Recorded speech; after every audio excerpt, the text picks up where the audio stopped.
साला दर्पण के जो स्टाफ विंडो है, सभी शिक्षकों को स्टाफ विंडो से अपार 23-24 को ऑनलाइन करना है, जो कि स्टाफ विंडो से ऑनलाइन होना शुरू हो चुका है। इसकी फिलहाल जो लास्ट डेट रखी गई है वो 31 जुलाई रखी गई है। हो सकता है ये डेट आगे भी बढ़ सके। तो अभी तक आप लोगों ने यदि अपार नहीं भरा तो आप लोग किस प्रकार से अपार भर सकते हैं, ऐसा बहुत सारे आपके डाउट भी हो गए। उस सारे डाउट को इस वीडियो में आपको क्लियर करता जाऊंगा। जैसे कि आपका जो reviewing officer, reporting officer, accepting officer कौन होगा, आपको किस प्रकार से उनको सर्च करना है, किस प्रकार से आप उसको सेव करना है। यदि कोई अधिकारी आपका रिटायर्ड हो चुका है या उसकी डेट हो चुकी है तो आप लोग किस प्रकार से एपीआर आपको भरना है। यदि आप लोग अभी प्रोबेशन पीरियड में है तो आप लोगों को किस प्रकार से अपार भरना है।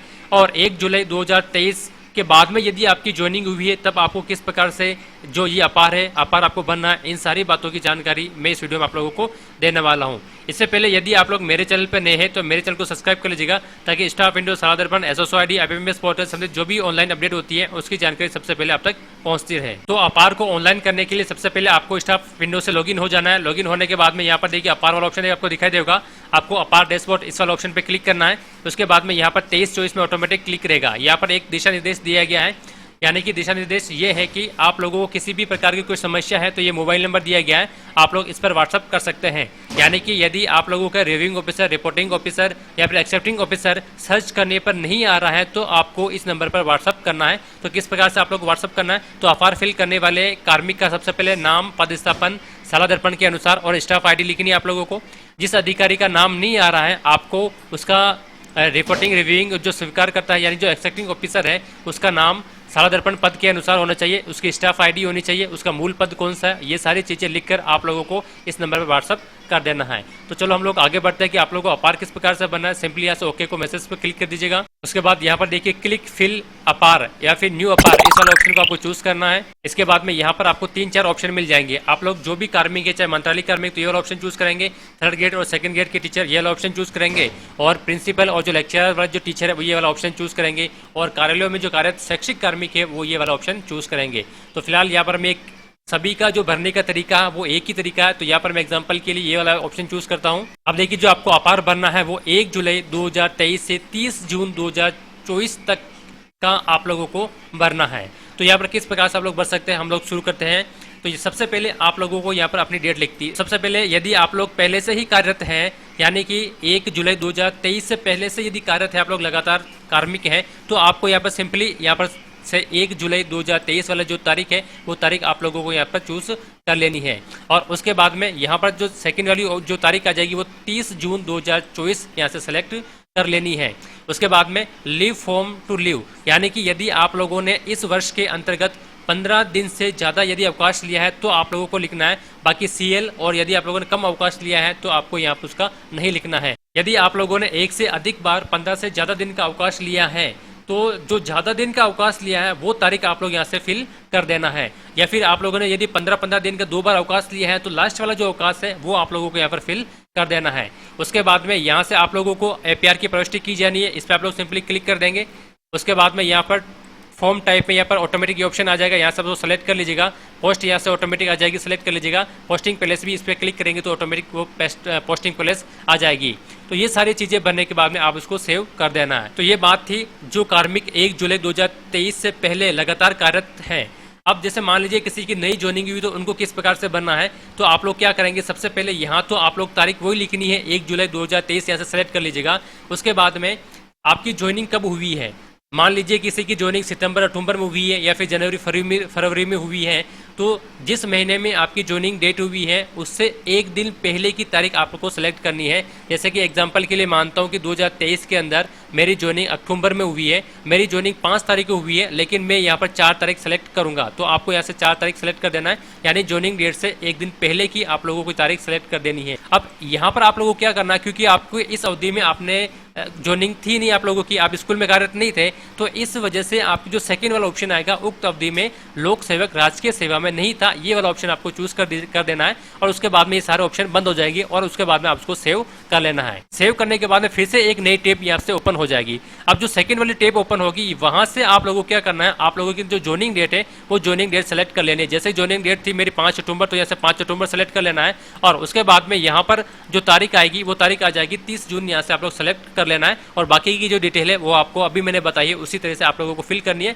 और उसके बाद में उसको सेव कर देना है। है। यदि आप लोगों ने इस सत्र के दौरान एक से अधिक स्कूल में यदि आप लोगों की ज्वाइनिंग हुई है, यदि ये ट्रांसफर हो चुका है, चाहे आपका प्रमोशन हो चुका है, तो आप लोग किसी दूसरे स्कूल में चले गए हैं, तो आप लोगों को दोनों ही डेट यहाँ से आप लोगों को लिखनी पड़ेगी। जैसे कि मान लीजिए यदि आप लोगों ने अक्टूबर तक तो एक स्कूल में काम किया है, तो यहाँ से अक्टूबर तक वाली डेट आ जाएगी। फिर जब आप लोग दूसरे स्कूल में चले गए हैं, तो दूसरे स्कूल की डेट यहाँ से फिल करके आप उसको सेव कर देना है, यानी कि दोनों स्कूलों की डेट आप लोगों को यहाँ पर फिल करनी है। तो आप लोग यहाँ पर अपने डिटेल फिल कर लेना है। फिल करने के बाद में आपको क्रिएट अपार एप्लीकेशन इस वाले ऑप्शन पे क्लिक करना है। यहाँ से आप लोगों को ओके का मैसेज पे क्लिक कर देना है। अब आप लोगों को यहाँ से चूज करना पड़ेगा रिपोर्टिंग ऑफिसर, रिव्यूइंग ऑफिसर और एक्सेप्टिंग ऑफिसर आप लोगों को चूज करना होगा। तो आप लोगों को पता होना चाहिए कि रिपोर्टिंग, रिव्यूइंग, एक्सेप्टिंग ऑफिसर आपके कौन है। तो देखिए इस प्रकार की जो पीडीएफ फाइल है आपके किसी न किसी ग्रुप में आपको मिल गई होगी। यदि नहीं मिली है तो इस वीडियो के डिस्क्रिप्शन बॉक्स में आप लोग उसको डाउनलोड कर सकते हैं। तो यहाँ से मैं आपको बताता हूँ कि रिपोर्टिंग, रिव्यूइंग और एक्सेप्टिंग ऑफिसर कौन कौन से हो सकते हैं। यदि वो उच्च माध्यमिक विद्यालय के अंदर कोई भी थर्ड ग्रेड का टीचर हो, चाहे वो फर्स्ट लेवल का हो, सेकंड लेवल को पीटीआई हो, या फिर लाइब्रेरियन हो, या फिर वो प्रयोगशाला सहायक भी हो सकता है। यदि ऐसी स्थिति आपके साथ में है तो आपका जो रिपोर्टिंग ऑफिसर होगा वो आपका पीओ सर होगा, रिव्यूइंग ऑफिसर सीबीओ होगा और एक्सेप्टिंग ऑफिसर आपके जिला शिक्षा अधिकारी माध्यमिक होगा। ये आपको ध्यान में रखना है। आपको एलिमेंट्री वाला चूज नहीं करना है, आप लोगों को माध्यमिक वाला डीओ वाला जो है आपका एक्सेप्टिंग ऑफिसर होगा। इसके अलावा यदि कोई प्राथमिक स्कूल के अंदर है या चाहे उच्च प्राथमिक स्कूल के अंदर है और वो अध्यापक है थर्ड ग्रेड का लेवल फर्स्ट और लेवल सेकंड के लिए, तो उसका जो रिपोर्टिंग ऑफिसर होगा वो पीओ सर होगा और रिव्यूइंग ऑफिसर होगा आपके सीबीओ, और उसके बाद में एक्सेप्टिंग जो ऑफिसर होगा वो डीओ होगा, वो भी प्रारंभिक वाला होगा। ये आपको थोड़ा सा ध्यान में रखना है। उसके बाद में यदि कोई उच्च प्राथमिक विद्यालय के अंदर शारीरिक शिक्षक है, यानी कि थर्ड ग्रेड का कोई टीचर है उसके ग्रामीण क्षेत्र के अंदर, तो उसका जो एक्सेप्टिंग ऑफिसर होगा वो जिला शिक्षा अधिकारी होगा, लेकिन माध्यमिक वाला होगा, प्रारंभिक वाला नहीं होगा। ये आपको थोड़ा सा ध्यान में रखना है। इसके अलावा शहरी क्षेत्र में प्राइमरी और प्राइमरी स्कूल के अंदर लेवल फर्स्ट और लेवल सेकंड टीचर के लिए पीओ के स्थान पर यहाँ पर यूसीईओ आ जाएगा। उसके बाद में बाकी का बिल्कुल यहाँ पर सेम रहेगा। इसी तरह से यहाँ पर शारीरिक शिक्षा अध्यापक शहरी क्षेत्र के अंदर यहाँ पर आप लोगों का जो सबसे लास्ट वाला एक्सेप्टिंग ऑफिसर है वो माध्यमिक वाला रहेगा। इसके अलावा यहाँ पर हम लोग आगे और चलते हैं। यहाँ पर देखिए वरिष्ठ अध्यापक के लिए जो कि उच्च माध्यमिक विद्यालय के अंदर कार्यरत है, सेकंड ग्रेड के सभी टीचर्स, चाहे वो वरिष्ठ अध्यापक हो, शारीरिक शिक्षक हो, या फिर पुस्तकालय हो, या फिर प्रशासनिक अधिकारी हो, प्रयोगशाला सहायक हो, उसके लिए यहाँ पर जो रिपोर्टिंग ऑफिसर होगा वो पीओ सर होगा। और उसके बाद में रिव्यूइंग ऑफिसर मुख्य ब्लॉक शिक्षा अधिकारी यानी सीबीओ होगा, और यहाँ पर एक्सेप्टिंग ऑफिसर संयुक्त निदेशक संभाग स्तर का होगा। ये आपको थोड़ा सा ध्यान में रखना है। उसके बाद हम लोग यदि लेक्चरर की बात करें, कोई सा भी लेक्चरर हो, शारीरिक शिक्षक वाला हो चाहे वो शिक्षक हो, तो उसके लिए यहाँ पर जो रिपोर्टिंग ऑफिसर रहेगा संस्था प्रधान रहेगा, रिव्यूइंग सीबीओ रहेगा, और जो एक्सेप्टिंग ऑफिसर है वो निदेशक माध्यमिक शिक्षा रहेगा। तो इसके अलावा और भी यहाँ पर पूरी पीडीएफ दे रखी है। आप लोग उसको अच्छी तरह से जो भी आपका पद है उसके अनुसार आप लोगों को रिपोर्टिंग, रिव्यूइंग और एक्सेप्टिंग ऑफिसर चूज करना है। तो यहाँ पर हम लोग चूज ऑफिसर पे क्लिक करेंगे। अब देखिए यहाँ पर चूज ऑफिसर पे क्लिक करने के बाद में आप लोगों के पास में वर्किंग, रिटायर्ड, डेट और सस्पेंड, ये 4 ऑप्शन आप लोगों के पास में आते हैं। वर्किंग है तब तो कोई दिक्कत वाली बात नहीं है। यदि कोई अधिकारी रिटायर्ड हो चुका है तब आपको क्या करना है, आप लोग सिंपली से रिटायर्ड वाले ऑप्शन पे क्लिक करेंगे। यदि आपका रिपोर्टिंग ऑफिसर रिटायर्ड हो चुका है तो यहाँ से आप लोग उसका नाम और पद आपको लिख देना है। उसके बाद में अभी जो वर्तमान में जो रिपोर्टिंग ऑफिसर है आप लोगों का, तो यहाँ से आप लोगों को उसको सर्च करना है। आप लोग सर्च करने के लिए बाई पोस्ट भी ले सकते हैं, या फिर आपका मोबाइल नंबर होगा पीओ सर का, तो मोबाइल नंबर से डायरेक्ट सर्च कर सकते हैं। सबसे बेस्ट ऑप्शन ये है मोबाइल नंबर वाला। उसके अलावा आप एम्प्लॉय आईडी और स्टाफ आईडी से भी सर्च कर सकते हैं। आपको सिंपली यहाँ पर पीओ सर के मोबाइल नंबर डालना है, उसको सर्च करना है। यहाँ से उसका नीचे नाम आ जाएगा। नाम आने के बाद में आप लोग उस पर क्लिक करेंगे तो वो रिपोर्टिंग ऑफिसर सेव हो जाएगा। डेट वाले प्रश्न की यदि बात करें, यदि किसी रिपोर्टिंग ऑफिसर की डेट हो चुकी है तो डेट वाले ऑप्शन पर हम लोग यहाँ पर क्लिक करेंगे। फिर से उनका नाम और पद यहाँ पर लिख देना है, और यहाँ पर अभी जो वर्तमान में चल रहा है, वर्तमान में जो आपके जो रिपोर्टिंग ऑफिसर है चाहे रिव्यूइंग ऑफिसर है उसके बारे में आप लोग यहाँ से मोबाइल नंबर डालकर आप लोग उसको सर्च करेंगे। उसके बाद में नीचे उनका नाम आ जाएगा, उनके नाम को आपको सेलेक्ट कर देना है। तो फिलहाल हम लोग चलते हैं यहाँ पर वर्किंग वाला ऑप्शन चूज करके देखते हैं। वर्किंग वाला ऑप्शन में भी आप लोगों को सिंपली डायरेक्ट ही मोबाइल नंबर डालना है। जो भी आपके पास में पीओ सर की डिटेल है, रिपोर्टिंग ऑफिसर की डिटेल है, वो यहाँ पर डालना है और यहाँ पर सर्च कर देना है। तो जैसे ही यहाँ पर मैंने मोबाइल नंबर डालकर सर्च किया, यहाँ पर नीचे सेलेक्ट ऑफिसर का ऑप्शन आपके सामने भी आ जाएगा। आप लोग सिंपली उस पर क्लिक कर देना है। उसके बाद में यहाँ से आपको सेलेक्ट वाला ऑप्शन पे चेक बॉक्स पे टिक करना है और सेव रिपोर्टिंग इस वाला ऑप्शन पे क्लिक कर देना है। तो यहाँ पर सक्सेसफुली का मैसेज आपके सामने शो हो जाएगा। आपको सिंपली इसको पे ओके कर दीजिएगा। अब जिस तरह से आप लोगों ने रिपोर्टिंग ऑफिसर सर्च किया है उसी तरह से रिव्यूइंग ऑफिसर को भी सर्च करना है और एक्सेप्टिंग ऑफिसर को भी सर्च करना है। यदि वर्किंग है तो कोई दिक्कत वाली बात नहीं है। रिटायरमेंट और डेथ की स्थिति में मैंने आपको अभी बताया था रिपोर्टिंग ऑफिसर के बारे में, ठीक उसी तरह से आप लोगों को रिव्यूइंग ऑफिसर और एक्सेप्टिंग ऑफिसर को भी चूज करना है। तो यहाँ पर मैं दोनों बारी बारी से चूज कर लेता हूँ। तो यहाँ पर मैंने रिपोर्टिंग ऑफिसर, रिव्यूइंग ऑफिसर और एक्सेप्टिंग ऑफिसर तीनों को चूज कर लिया। यहाँ पर सिंपली आपको चूज करने के बाद में इस तरह का मैसेज शो होगा, आपको इसको क्लोज कर दीजिएगा। क्लोज करने के बाद में यहाँ पर देखिए फिल एप्लीकेशन का आपके सामने ऑप्शन होगा। अब मान लीजिए कि यदि आप लोगों ने 2 बार एपीआर भर रहे हो, यानी कि आप लोगों ने 2 बार एपीआर भर रहे हो, यानी कि आपकी पोस्टिंग यदि अलग अलग स्कूल में हुई है इस सत्र के दौरान, तो आप लोगों को 2 बार फिल करना होगा। तो जब 2 बार आप लोग फिल करेंगे तो फिल एप्लीकेशन पे क्लिक करेंगे तो यहाँ पर आपको 2 बार फिल एप्लीकेशन आएगा। आप लोगों को जब फिल एप्लीकेशन पे क्लिक करेंगे, देखो मैं आपको क्लिक करके बताता हूँ, तो उसके बाद में इस तरह का फॉर्म ओपन होगा और यहाँ पर सबमिट लिखा हुआ आएगा। आपको इस फॉर्म पूरे को करना है और फिर सबमिट पे क्लिक कर देना है। सबमिट करने के बाद में फिर आप लोगों को उसको लॉक करना है, फिर वापस आप लोगों को बैक जाना है। बैक जाने के बाद में सेकंड वाले फिल एप्लीकेशन पे आप लोग क्लिक करना है, फिर इस पूरे फॉर्म को भरना है, फिर सबमिट करना है, उसके बाद में फिर लॉक करना है। अब पूरा लॉक करने के बाद में फिर आपको मैं बताता हूँ, आपको यहाँ से जब आप दोनों बार का फिल एप्लीकेशन का फॉर्म अप्लाई कर देंगे, उसके बाद में लास्ट में आप लोगों को लॉक एंड फॉरवर्ड एप्लीकेशन पे क्लिक करना है, उससे पहले आप लोगों को नहीं करना है। तो हम लोग फिर से फिल एप्लीकेशन पे क्लिक करते हैं और देखते हैं इसमें फिल एप्लीकेशन में आप लोगों को कौन कौन सी जानकारियां भरनी है। अब देखिए, सबसे पहले आप लोगों को यहाँ पर मुख्य प्रणाली में कुछ कार्य दिए गए होंगे, उन कार्यों के आप लोगों को निर्धारित लक्ष्य दिए गए होंगे। उन निर्धारित लक्ष्यों में आप लोगों ने कितना वास्तविक उपलब्धियां प्राप्त करी है, आपका खुद का मूल्यांकन आप लोगों को खुद ही करना है। जैसे कि मान लीजिए कि नामांकन में आप लोगों को निर्धारित लक्ष्य दिया गया था कि आप लोगों को 100% नामांकन का जो लक्ष्य दिया गया है उसको आप लोगों को पूरा करना है। तो यहाँ पर आप लोग उसको 100 लिख सकते हैं। अब 100 में से आप लोगों ने कितनी उपलब्धि प्राप्त करी है, 90% करी है, 100% करी है। यदि आप लोगों ने 100% करी है तो आप लोग यहाँ से सीधा ही 100% लिख दीजिएगा। यदि आप लोगों ने 100% नहीं करी है, 50% ही करी, 40% ही करी है, तो उस उपलब्धि में कमी रहने का क्या कारण है और आप लोग उस विशेष योगदान क्या दे सकते हैं, वो आप लोगों को इस वाले बॉक्स में लिखना है।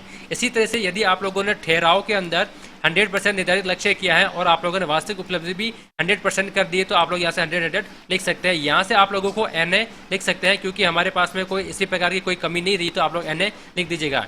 इस प्रकार से आप लोग सभी में आप लोग 100 लिखकर यहाँ पर आपको NA लिख देना है और उसके बाद में आप लोगों को सेव एज डाटा पर क्लिक करना है। उसके बाद में आप लोगों को परीक्षा परिणाम लिखना है, यानी कि रिजल्ट आप लोगों को यहाँ पर लिखना है। तो यहाँ पर कक्षा दे रखी है, तो जिस भी कक्षा में आप लोगों ने पढ़ा है 5वीं 8वीं 10वीं 12वीं में, तो जो भी कक्षा आप लोगों ने पढ़ाई है वो कक्षा यहाँ से आप लोग सेलेक्ट कर लीजिएगा। जैसे कि एग्जाम्पल के लिए मानता हूँ मैं यहाँ पर कक्षा 8 सेलेक्ट कर ली है। उसके बाद में यहाँ से आप लोग कौन से सब्जेक्ट पर आ रहे थे वो सब्जेक्ट आप लोग लिख दीजिएगा। यदि आप लोग 2 सब्जेक्ट पर आ रहे हैं तो आप लोगों को 2 बार कक्षा 8 का परिणाम फिल करना है और 1 सब्जेक्ट पर आ रहे हैं तो आप लोग 1 बार फिल करना है। जैसे कि मान लीजिए यहाँ पर अगर साइंस का रिजल्ट हम लोग यहाँ पर देखें तो यहाँ पर लिख सकते हैं।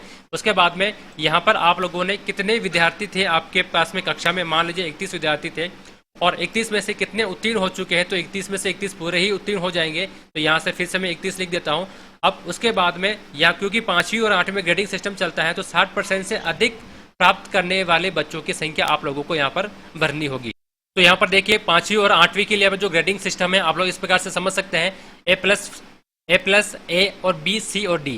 तो यहाँ पर देखिए जो 60% से ज़्यादा वाले आ रहे हैं वो देखिए 41 से 60 तक तो C वाले में आ गए और 60 से अधिक यानी 61 से हो गए हैं। तो यहाँ पर आप लोग कक्षा 8 के लिए A+, A और B ग्रेडिंग वाले जो बच्चे आ रहे हैं उन बच्चों को आप लोगों को गिनना है। C ग्रेड वाले बच्चों को आप लोगों को नहीं गिनना है, ना कि D ग्रेड वाले बच्चों को भी आप लोगों को नहीं गिनना है। तो आप लोगों को यहाँ पर A+, A और B ग्रेड वालों को आप लोग यहाँ पर बच्चों को संख्या गिनकर यहाँ पर लिख दीजिएगा और सेव बटन पर क्लिक कर दीजिएगा। यहाँ पर जो रिजल्ट है ऑटोमेटिक यहाँ पर आ जाएगा। इसके अलावा जो कक्षा 10 और कक्षा 12 में है उसमें तो परसेंटेज सिस्टम चलता है, तो उन बच्चों की संख्या आप लोग जिसके 60% से ऊपर परसेंटेज आया है आप लोग उससे गिनकर आप लोग यहाँ पर सेव कर दीजिएगा। उसके बाद में हम लोग चलते हैं अन्य शैक्षणिक उपलब्धियों का उल्लेख। यदि आप लोगों ने शैक्षणिक कार्य के साथ साथ में लेख, शोध पत्र, पत्र वाचन, अध्यापन प्रतियोगिता, कोई अन्य राज्य स्तरीय पुरस्कार जीता है तो उसके बारे में आप लोग लिख सकते हैं।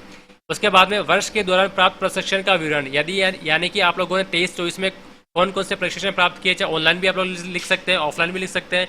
ऑनलाइन में आप लोग दीक्षा 1 पे चली थी, ऑफलाइन में आप लोग FLN हो चुका था, FLN चली थी। इसके अलावा भी यदि कोई दूसरी ट्रेनिंग चल रही थी तो आप लोग उस प्रशिक्षण का प्रकार लिख देंगे, यानी कि उस ट्रेनिंग का नाम लिख देंगे, कितनी अवधि की दी थी, 5 दिन की, 15 दिन की, जो भी अवधि यहाँ पर आप लोग लिख दीजिएगा। उसके बाद में प्रशिक्षण से प्राप्त उपलब्धि का उल्लेख यहाँ पर लिख दीजिएगा कि आप लोगों ने प्रशिक्षण से क्या उपलब्धि प्राप्त की उसके बारे में लिख दीजिएगा और यहाँ पर सेव कर दीजिएगा। उसके बाद में यहाँ पर रिपोर्टिंग ऑफिसर द्वारा किए गए विशेष कार्यों का संक्षिप्त विवरण आप लोग लिख सकते हैं, यानी कि आपके जो PO सर है उन्होंने कौन कौन से कुछ विशेष कार्य किए हैं, तो आपको यहाँ पर टिप्पणी लिख सकते हैं, 250 से शब्दों से अधिक नहीं होनी चाहिए। ये पूरा फॉर्म फिल करने के बाद में आपको यहाँ पर सिंपली सबमिट पर क्लिक करना है और सबमिट पर क्लिक करने के बाद में आपको फॉर फिनिश लॉक अपार इस वाले ऑप्शन पर क्लिक करना है।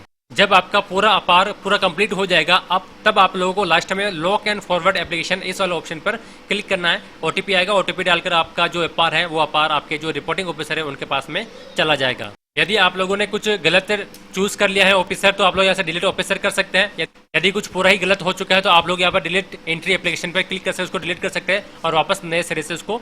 तो इस प्रकार से आप लोग अपार आप लोग ऑनलाइन कर सकते हैं। 31 जुलाई इसकी लास्ट डेट है, डेट आगे भी हो सकती है। तो इससे पहले आप लोग जो अपार है अपार इस प्रकार से ऑनलाइन कर सकते हैं। यदि वीडियो अच्छी लगी तो लाइक एंड शेयर कीजिएगा, और यदि आप लोग मेरे चैनल पर पहली बार आए तो मेरे चैनल को सब्सक्राइब कर लीजिएगा, ताकि साला दर्पण, staff window, SSID, FMS portal से जो भी ऑनलाइन अपडेट होती है उसकी जानकारी सबसे पहले अब तक पहुंचती रहे।